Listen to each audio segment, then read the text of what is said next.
India Legal presents Courts Roundup.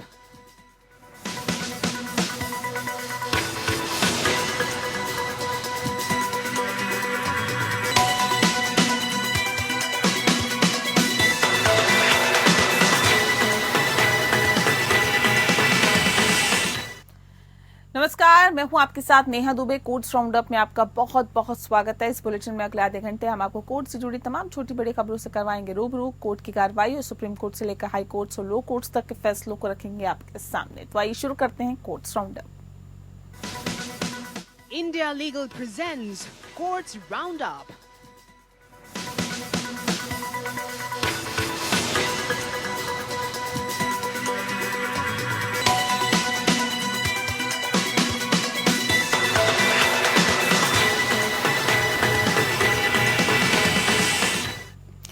Manish Sisodia को supreme court से मिली बड़ी राहत। सुप्रीम कोर्ट ने आबकारी नीति मामले से जुड़े करप्शन और मनी लॉन्ड्रिंग के मामले में जमानत की शर्तों में बदलाव की मनीष सिसोदिया की मांग को मंजूरी देती है। बता दें आपको कि जमानत की शर्तों के मुताबिक उन्हें हफ्ते में 2 बार जांच एजेंसियों के दफ्तर में हाजिरी लगानी पड़ती थी और कोर्ट ने सिसोदिया के आग्रह पर इस शर्त को आज हटा लिया है। हालांकि कोर्ट ने सिसोदिया को कहा है कि वो नियमित रूप से ट्रायल में शामिल हो। सिसोदिया पर सप्ताह में 2 बार ईडी और सीबीआई के जांच अधिकारियों के समक्ष पेश होना पड़ता था और जस्टिस बी आर गवाई, जस्टिस के वी विश्वनाथन के खंडपीठ ने आदेश पारित करते हुए स्पष्ट किया कि सिसोदिया नियमित रूप से मुकदमे में उपस्थित होंगे। सिसोदिया द्वारा लगाई गई जमानत की शर्त इस प्रकार है। अपीलकर्ता को प्रत्येक सोमवार को गुरुवार को सुबह 10 से 11 बजे के बीच जांच अधिकारी के समक्ष उपस्थित रहना होगा। संक्षेप में मामला 9 अगस्त को न्यायालय ने दिल्ली आबकारी नीति घोटाले से उत्पन्न ईडी और सीबीआई दोनों मामलों में सिसोदिया की जमानत दी थी, जिसमें मुकदमे की शुरुआत में देरी और मुकदमे में पहले हिरासत की लंबी अवधि को ध्यान में रखा गया था। जमानत की शर्तों के रूप में न्यायालय ने सिसोदिया से 10 लाख रुपए की राशि के जमानत बॉन्ड और इतनी ही राशि के 2 जमानतदारों को प्रस्तुत करने और अपना पासपोर्ट जमा करने को कहा। इसके अलावा उन्हें हर सोमवार और गुरुवार को सुबह 10 से 11 बजे के बीच जांच अधिकारी के समक्ष उपस्थित होना था।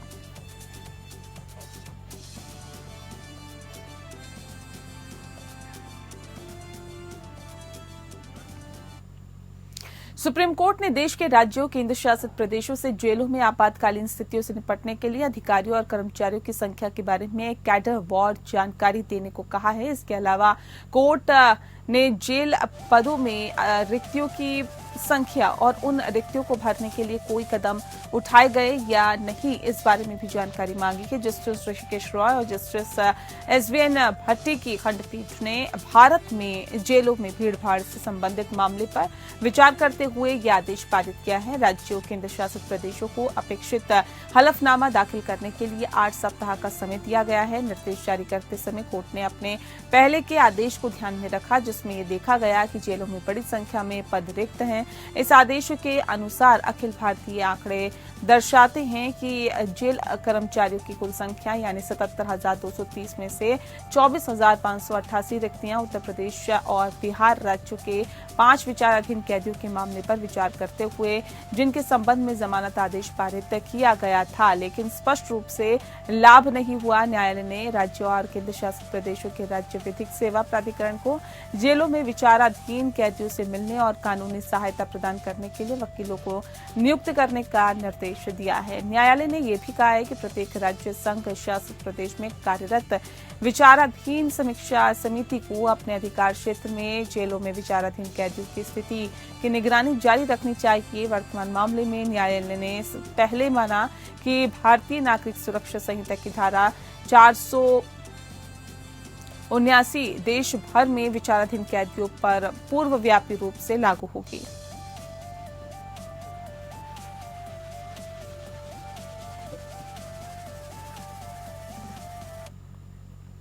उत्तर प्रदेश में मंदिर प्रशासन से जुड़े मुद्दों और ऐसे मुद्दों पर मुकदमे लंबित रखने में रिसीवर के रूप में नियुक्ति वकीलों के निहित स्वार्थ को ध्यान में रखते हुए सुप्रीम कोर्ट ने हाल ही में मथुरा के प्रिंसिपल जिला जज से रिपोर्ट मांगी है। जिला जज से मांगी गई रिपोर्ट में जिनका उल्लेख किया जाएगा वह है मथुरा जिले में उन मंदिरों की सूची जिनके संबंध में मुकदमे लंबित हैं, जिसमें न्यायालय द्वारा रिसीवर नियुक्त किए गए। ऐसे मुकदमे कब से लंबित हैं, ऐसी कार्रवाई की स्थिति क्या है, व्यक्तियों के नाम और स्थिति, विशेष रूप से न्यायालयों द्वारा रिसीवर के रूप में नियुक्त वकीलों की ऐसी कार्रवाई में नियुक्त रिसीवरों को दिया जाने वाला पारिश्रमिक अगर कोई हो। जस्टिस बेला एन त्रिवेदी और जस्टिस सतीश चंद्र शर्मा की खंडपीठ ने याचिकाकर्ता ईश्वर चंद्र शर्मा की याचिका पर विचार करते हुए यह आदेश पारित किया। उन्हें मथुरा कोर्ट ने मंदिर की प्रबंधन और संचालन यानी रिसीवर प्रबंधक के लिए गठित समिति का सदस्य नियुक्त किया था। उनकी शिकायत ये है कि मथुरा कोर्ट के आदेश को इलाहाबाद हाई कोर्ट ने खारिज कर दिया और मामले को नए सिरे से विचार के लिए वापस भेज दिया। हाई कोर्ट के आदेश को ध्यान में रखते हुए, जिसमें उत्तर प्रदेश राज्य के मंदिरों के कानूनी लड़ाई में उलझे होने और मथुरा में रिसीवरशिप के लिए मानदंड बनने के बारे में स्पष्ट टिप्पणियां की गई है। इसके अलावा इसने रेखांकित किया है कि न्यायालयों को लोगों के एक समूह के लाभ के लिए दुरुपयोग और उपयोग करने की अनुमति नहीं दी जा सकती है, जिसका मुकदमों को लंबा खींचने में निहित स्वार्थ होगा। हाईकोर्ट ने अपने आदेश में कहा है कि जिला जज मथुरा द्वारा तैयार की गई सूची में उल्लेखित 197 मंदिरों में से वृंदावन, गोवर्धन, बलदेव, गोकुल, बरसाना मठ आदि में स्थित मंदिरों के संबंध में सिविल मुकदमे लंबित थे। ये मुकदमे 1923-2024 के बीच के थे और मथुरा कोर्ट की प्रैक्टिस करने वाले वकीलों को इनमें रिसीवर नियुक्त किया गया।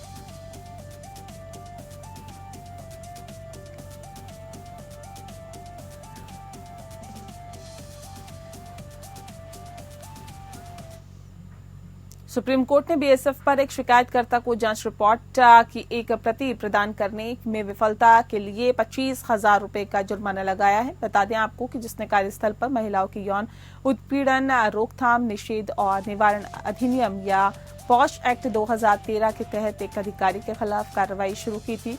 जस्टिस सुधांशु धुलिया और जस्टिस एहसानुद्दीन अमानुल्लाह की खंडपीठ ने कहा है कि यौन उत्पीड़न की शिकायत करने वाला बीएसएफ कांस्टेबल पॉश अधिनियम की धारा 13 उपधारा 1 के तहत संबंधित पक्ष शब्द के अंतर्गत आएगा और धारा 13(3) में कहा गया है कि इस अधिनियम के तहत एक जांच के पूरा होने पर आंतरिक समिति या स्थानीय समिति जैसा भी मामला हो, नियोक्ता को अपने निष्कर्षों की एक रिपोर्ट प्रदान करेगी। जैसा भी मामला हो, जिलाधिकारी जांच पूरी होने की तारीख से 10 दिनों की अवधि के भीतर और ऐसी रिपोर्ट संबंधित पक्षों को उपलब्ध कराई जाएगी। याचिकाकर्ता बीएसएफ में एक कांस्टेबल था जिसने एक अधिकारी के खिलाफ यौन उत्पीड़न की शिकायत की थी। याचिकाकर्ता के अनुसार चूंकि बीएसएफ द्वारा कोई कार्रवाई नहीं की गई थी, इसीलिए सुप्रीम कोर्ट के समक्ष एक रिट याचिका दायर की गई थी। हालांकि बीएसएफ ने अपने जवाब में अदालत को सूचित किया कि पीओएचएस अधिनियम के तहत प्रारंभिक विभागीय जांच का कोई परिणाम नहीं निकला है, लेकिन बाद में महानिरीक्षक द्वारा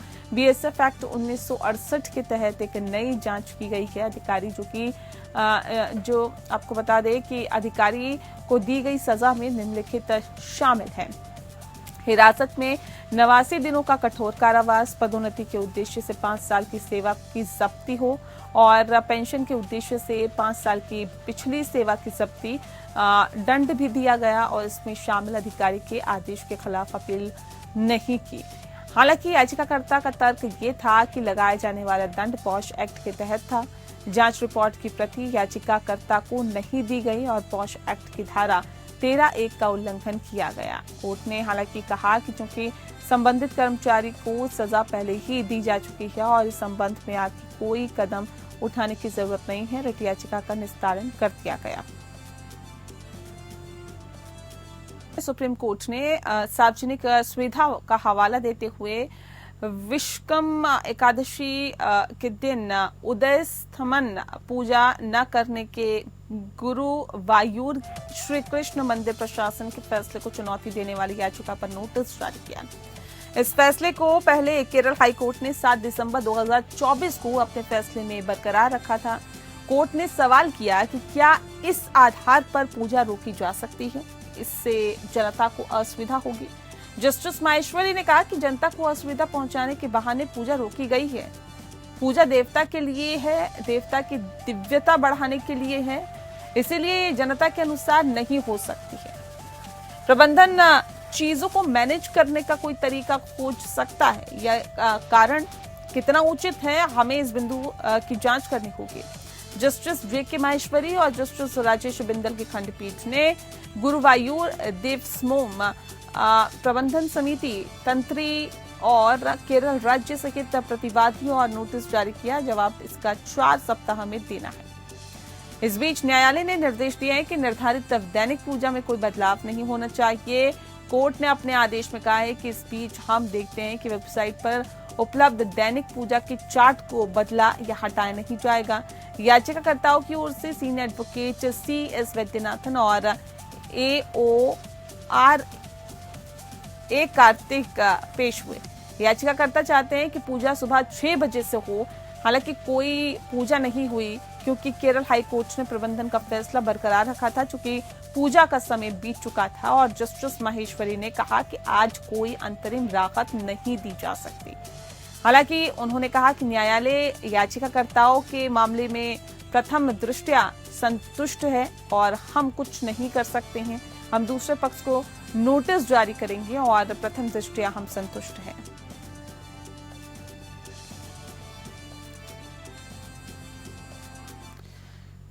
सुप्रीम कोर्ट में एनडीपीएस मामले पर सुनवाई हुई। आज की सुनवाई प्रवर्तन मामले की सूचना रिपोर्ट या ECIR और प्रवर्तन निदेशालय द्वारा धन शोधन निवारण अधिनियम या PMLA 2002 के तहत दायर पूरक शिकायत को रद्द करने की याचिकाकर्ता के विरोध और उसके अनुरोध के इर्द गिर्द ही घूमती रही। बता दें कि जिसमें उनके बरी होने का हवाला दिया गया था। याचिकाकर्ता अमनप्रीत सिंह गांधी उर्फ जग्गू ने तर्क दिया कि एनडीपीएस अधिनियम के तहत लगाए गए अपराध के आरोप जिसमें उन्हें बरी कर दिया गया था से मनी लॉन्ड्रिंग मामले को अमान्य कर दिया जाना चाहिए। केस की सुनवाई पर ज्यादा जानकारी हम लीगल रिसर्चर विशाल शर्मा से लेंगे, जो इस मामले को ट्रैक कर रहे हैं। विशाल हमारे साथ सीधे जुड़ गए। विशाल, क्या है पूरा मामला, विस्तार से बताएं। Sure. So when we talk about the case, it was held under the courtroom number 9.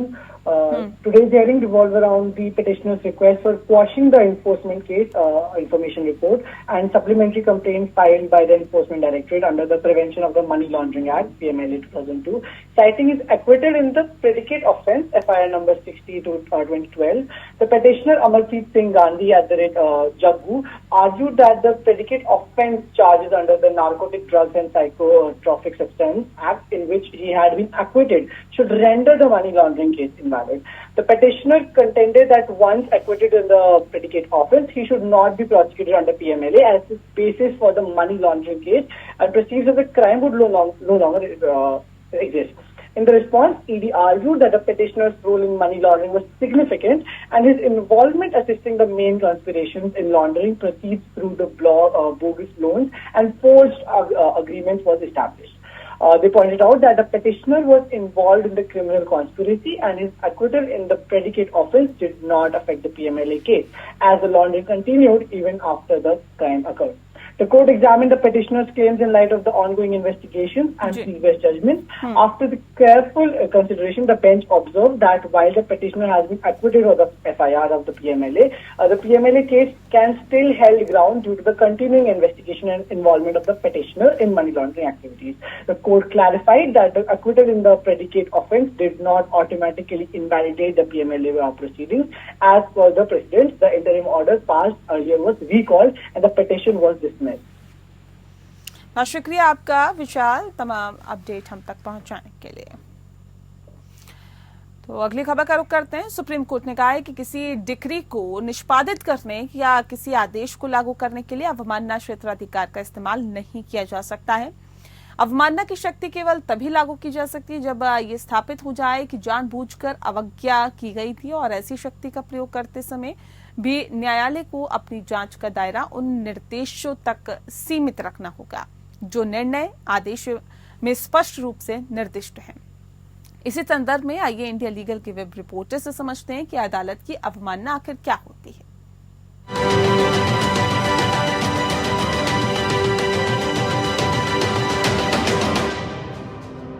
तो चलिए चलिए आज जानते हैं कंटेम्प्ट ऑफ कोर्ट क्या होता है और किस कंडीशंस में इसे इन्वोक किया जा सकता है। कंटेम्प्ट ऑफ कोर्ट एक लीगल वायलेशन है जब कोई व्यक्ति जज के ऑर्डर्स को नहीं मानता है या कोर्ट रूम में लीगल प्रोसीडिंग्स को डिस्टर्ब करता है। कंटेम्प्ट को दो कैटेगरीज में डिवाइड किया जाता है, सिविल कंटेम्प्ट और criminal contempt. Contempt of courts act 1971 के तहत कुछ कोर्ट्स को कंटेम्प्ट के लिए सजा देने की पावर्स दी गई है और उस प्रोसीजर को रेगुलेट किया गया है। इंडियन कॉन्स्टिट्यूशन के आर्टिकल्स 129 और 215 सुप्रीम कोर्ट और हाई कोर्ट्स को कंटेम्प्ट के लिए पनिशमेंट देने का अधिकार देते हैं। सुप्रीम कोर्ट ने recently Chaduranga Kantharaj versus P Ravi Kumar case में क्लैरिफाई किया है कि कंटेम्प्ट जुरिस्डिक्शन तभी अप्लाई होता है जब किसी कोर्ट ऑर्डर की एक्सप्लिसिट डायरेक्शन का विलफुल डिसोबीडियंस होता है, और विलफुल का मतलब है इंटेंशनल, कॉन्शियस और डेलिबरेट एक्शंस जो एक्सीडेंटल, बोनाफाइड या इनवॉलंटरी नहीं होना चाहिए। कोर्ट ने यह भी कहा कि कंटेम्प्ट जुरिस्डिक्शन को डिक्री को एग्जीक्यूट करने या किसी ऑर्डर को इंप्लीमेंट करने के लिए इन्वोक नहीं किया जा सकता। For more such legal updates do follow India legal.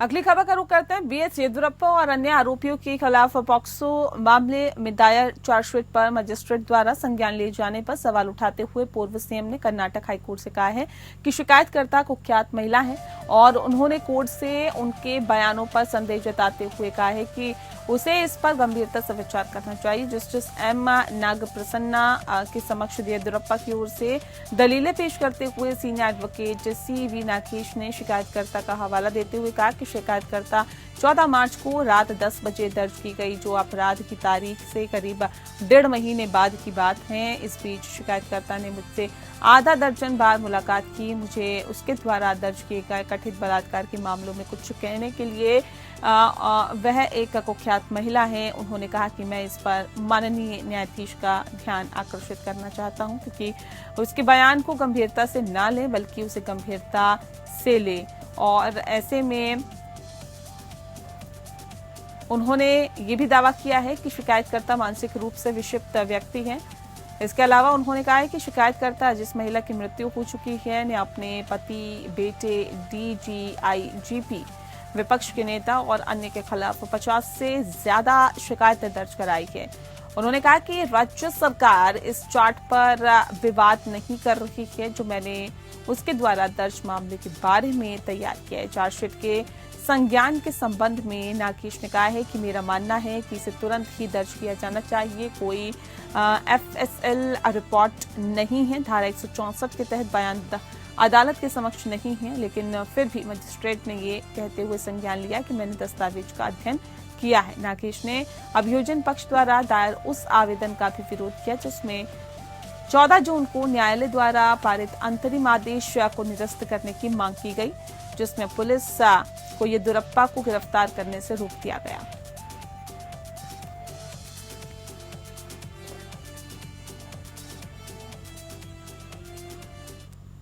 Maharashtra के ठाणे जिले के कल्याण स्थित दुर्गाड़ी किले को लेकर सेशन कोर्ट ने अहम फैसला सुनाया है। इस मामले की सुनवाई पिछले 48 साल से हो रही थी। आखिरकार इस मामले में कल्याण सेशन कोर्ट ने आदेश जारी किया है कि ऐतिहासिक दुर्गाड़ी किला एक मस्जिद नहीं बल्कि एक मंदिर है। इसके बाद से हिंदू संगठन और शिवसेना के पदाधिकारियों ने कल्याण दुर्गाड़ी किले पर दुर्गा देवी की आरती का जश्न मनाया और कल्याण के दुर्गाड़ी किले पर मंदिर है। तत्कालीन सरकार और कोर्ट के फैसले को स्वीकार करते हुए कल्याण जिला और सत्र न्यायालय के न्यायाधीश एएस लांचेवार ने दुर्गाड़ी किले पर मंदिर का दावा स्वीकार कर लिया। मामले में याचिकाकर्ता और हिंदू मंच के अध्यक्ष दिनेश देशमुख ने दुर्गाड़ी किले में मीडिया को बताया कि अदालत ने मामले को कल्याण न्यायालय से वक्फ बोर्ड में स्थानांतरित करने के अन्य धर्मों के दावे को खारिज कर दिया। दुर्गाड़ी किले में स्थित मंदिर की मस्जिद पर पिछले 48 वर्षों से दो धर्मों के बीच जंग कल्याण जिला एवं सत्र न्यायालय में चल रहा था। पहले ये दावा ठाणे जिला न्यायालय में लंबित था। इसके बाद कल्याण जिला एवं सत्र न्यायालय में दावा दाखिल किया गया। याचिकाकर्ता दिनेश देशमुख ने कहा कि 1971 में ठाणे जिला कलेक्टर ने घोषणा की थी कि दुर्गाड़ी किले में एक मंदिर है। इसके लिए जांच की अर्जी दाखिल की गई। इस दावे में एड भाऊ साहेब मोडक ने मामले की पैरवी की। मस्जिद में कोई खिड़कियां होती है, यहाँ मंदिर में खिड़कियां हैं, यहाँ मूर्तियां रखने के लिए एक मंदिर है, इसीलिए सरकार ने घोषणा की थी कि यहाँ इस जगह पर मंदिर है।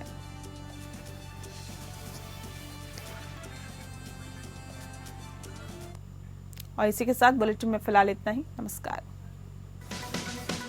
India Legal presents Courts Roundup.